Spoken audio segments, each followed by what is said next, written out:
Bonjour et bienvenue dans ce nouveau podcast du Labo des Jeux. Aujourd'hui, on se parle de Savage Bowl. Analyse, avis, questions d'actualité, c'est le podcast du Labo des Jeux.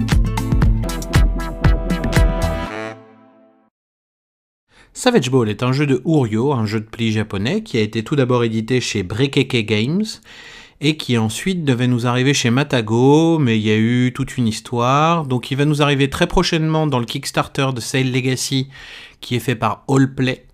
Et normalement Matago devrait quand même faire la VF par la suite, c'est-à-dire en 2026.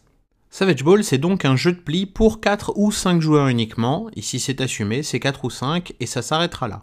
Le jeu se compose de 4 couleurs, allant chacune de 1 à 13. On a également une couleur d'atout qui elle va de 1 à 8, c'est la 5e couleur. Et on joue un nombre de manches égal au nombre de joueurs, c'est-à-dire que vous jouerez 4 manches à 4 joueurs et 5 manches à 5 joueurs. Pour gagner la partie, il suffit d'avoir plus de points de victoire que les autres à la fin de la dernière manche, ou alors si un joueur atteint les 10 points de victoire avant que l'on joue la dernière manche, la partie s'arrête instantanément et il a gagné. Pour marquer des points de victoire, un seul moyen, c'est remplir votre contrat, c'est-à-dire faire le nombre de plis imposés par le jeu sur la totalité des plis de la manche. Et surtout, rester à ce chiffre-là, c'est soit 2, soit 3 plis, mais ne pas en faire un seul de plus, parce que sinon vous êtes instantanément éliminé de la manche. Allez, ciao bye bye, ça dégage.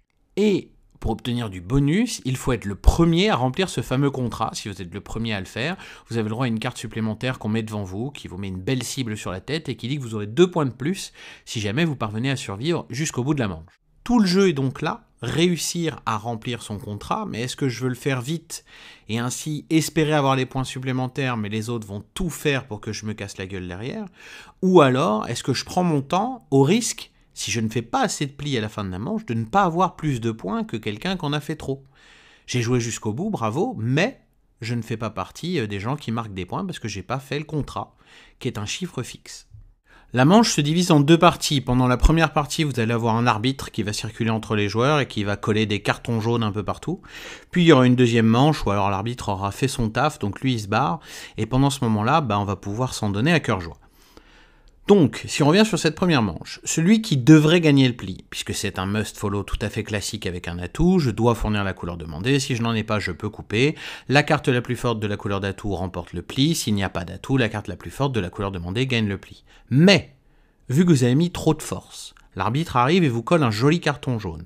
Donc vous gagnez pas le pli, vous allez sur le banc, vous ne jouerez pas le pli suivant, et donc pour garder autant de cartes que les autres joueurs en main, vous choisissez la carte que vous voulez de votre main et vous la placez face cachée au milieu de la table. Le joueur qui a joué la deuxième carte la plus forte, lui il a gagné sans mettre trop de puissance, et donc il remporte le pli et il peut relancer le pli suivant, auquel, je le rappelle, vous ne participez pas. C'est déjà complètement bizarre, mais surtout, le fait d'avoir joué cette carte la plus forte est extrêmement fort, parce que non seulement vous ne rentrez pas dans la lutte pour l'instant pour remporter le nombre de plis et pour marquer des points, ok, mais ça vous permet d'évacuer peut-être des grosses cartes qui vous auraient vraiment mis dans le mal par la suite, et surtout, d'en mettre une, d'en défausser une face cachée, celle de votre choix, et ça c'est vraiment hyper fort. Les autres ne savent pas ce que vous avez mis, vous êtes le seul à avoir l'information qui plus est. Cette première manche se déroule sur les 5 premiers plis. Une fois que c'est fait, l'arbitre, bien content d'avoir fait son taf, se barre et à partir de maintenant, c'est la carte la plus forte qui gagnera chacun des plis. Votre but, c'est d'en faire 2 ou 3, de survivre par la suite et surtout, si vous le pouvez, de faire tomber les autres au fur et à mesure, tels des dominos. Les uns vont tomber après les autres. Et c'est là qu'est le fun en fait, c'est là que réside le jeu. On a beau se faire éliminer, vu que ça dure 30 secondes une manche, très franchement, on n'est pas plus énervé que ça. Au final, on voit que les autres se battent pour 1 ou 2 points de victoire sur les premières manches, par exemple. Enfin bref, c'est vraiment que du fun autour de la table, et c'est ça qui fait que Savage Bowl est un excellent jeu également. Savage Bowl, c'est tout ça en fait. C'est beaucoup de tension, beaucoup de mauvaise foi par moment aussi, des choix incroyables, c'est-à-dire que quand vous jouez une carte dans un pli, vous avez vraiment beaucoup de choix. Est-ce que je vais jouer très faible en espérant que les autres jouent plus fort? Ok, il y en a un qui va aller sur le banc et qui va pouvoir virer une carte en début de partie. Mais est-ce que j'ai envie de tenter d'être ce gars-là ou pas? Par la suite, est-ce que je veux gagner mes plis rapidement ou pas? Est-ce que je veux essayer de survivre? Au bout d'un moment, on se dit, mince, mais comment je vais faire pour réussir à faire mon pli? J'ai jamais les couleurs qui sont demandées, donc je pourrais jamais fournir et ainsi faire quelques plis que ce soit.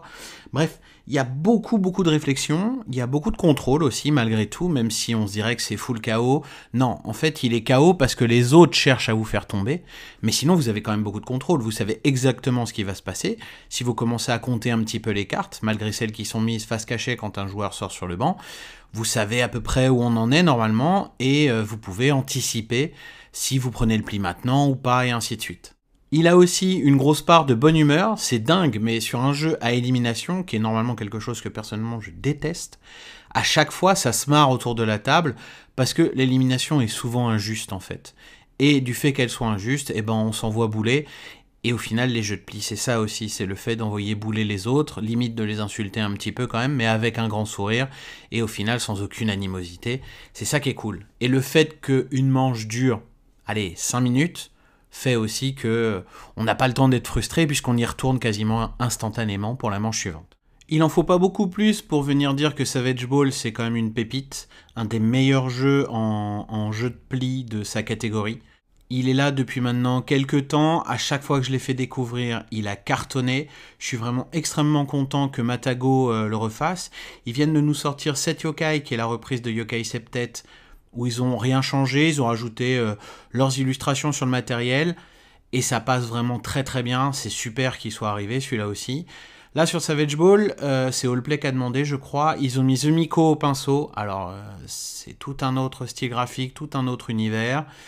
Bon bah écoutez, de toute façon il n'y a pas de j'aime ou j'aime pas, hein. Il y a si je veux jouer à ce jeu-là, c'est le seul et unique moyen de le choper, donc faudra faire avec les illustrations de Zemiko. C'est particulier mais bon, il faut faire avec, et comme ça, à la fin, de toute façon, on a un excellent jeu de pli. On a vraiment un des meilleurs, des tout meilleurs de la catégorie. Il est dans le top 3 de pas mal de monde. Personnellement, il y est aussi. Bref, Savage Ball, foncez dessus si vous pouvez. Si vous voyez une copie quelque part, allez-y. Le Kickstarter de Sail Legacy, de toute façon, Sail Legacy, ça a l'air d'être excellent. Savage Ball, c'est très bien. Et le troisième, c'est Sick Trick. Et celui-là aussi, je l'aime beaucoup, ce jeu-là. Bref, c'est un Kickstarter à suivre de près, qui commence début juillet. Et puis en attendant, si vous avez l'occasion de jouer à Savage Ball, n'hésitez pas, c'est un excellent jeu. En tout cas, c'est tout pour moi, j'espère que je vous ai donné au moins envie d'y jouer, et à bientôt pour un nouvel épisode du Labo des Jeux. Vous pouvez également nous soutenir grâce à notre Ko-fi, dont on vous met le lien en description. Merci.